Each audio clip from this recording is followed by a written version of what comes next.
রাজ্য সরকার বারবার চাইছে আইএসএফ ঘরে ঢুকে যাক। সেই জন্য আজকে কলকাতা হাইকোর্টে রাজ্য সরকারের পক্ষ থেকে অ্যাডভোকেট জেনারেল বারবার বলছিলেন যে ফাউন্ডেশন ডে তথা অধিকার দিবসটা যেন ইনডোরে হোক, যে কোনো ইনডোর চাইলে সেখানে দিয়ে দেবে। আরে ভাই, আমরা মানুষের অধিকার নিয়ে অধিকার সমাবেশ করছি। কিসের অধিকার? যেভাবে কেন্দ্র সরকার কালা বিল অ্যামেন্ডমেন্ট আছে, ওয়াকফ সম্পত্তি দখল করে নেওয়ার চেষ্টা করছে, কেন্দ্র সরকারের এই অ্যামেন্ডমেন্টের বিরুদ্ধে আমরা অধিকার সমাবেশ করছি। আদিবাসীদের জল জমি জঙ্গলের স্বাভাবিক অধিকার কেড়ে নেওয়ার চেষ্টা করছে কেন্দ্র সরকার, তার বিরুদ্ধে বলছি আমরা। নিত্য প্রয়োজনীয় জিনিসের দাম বেড়ে যাচ্ছে, সেগুলোকে কমানোর কথার জন্য অধিকার সমাবেশ ছিল। জাতভিত্তিক জনগণনার জন্য অধিকার সমাবেশ ছিল।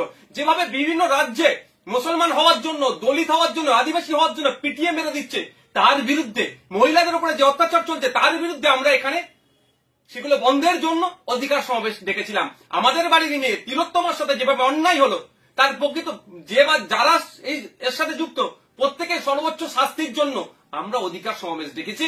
আমরা মাদ্রাসা সহ শিক্ষা প্রতিষ্ঠানের শিক্ষক নাই, শিক্ষক শূন্য অবস্থা শিক্ষা প্রতিষ্ঠানগুলো চলছে, ফলে বুনিয়াদী শিক্ষা ধ্বংস হয়ে যাচ্ছে। শিক্ষক নিয়োগের জন্য অধিকার সমাবেশ দেখেছি।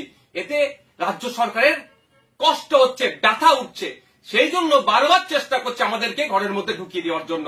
আজকে কলকাতা হাইকোর্টে আমাদের পক্ষ থেকে যিনি আইনজীবী ছিলেন শামীম ফিরদৌস সাহেব, সম্মানীয় বিচারপতিকে এই বিষয়গুলো তুলে ধরেছেন এবং বিচারপতির আমাদের পক্ষেই আমি মনে করছি রায় এসেছে।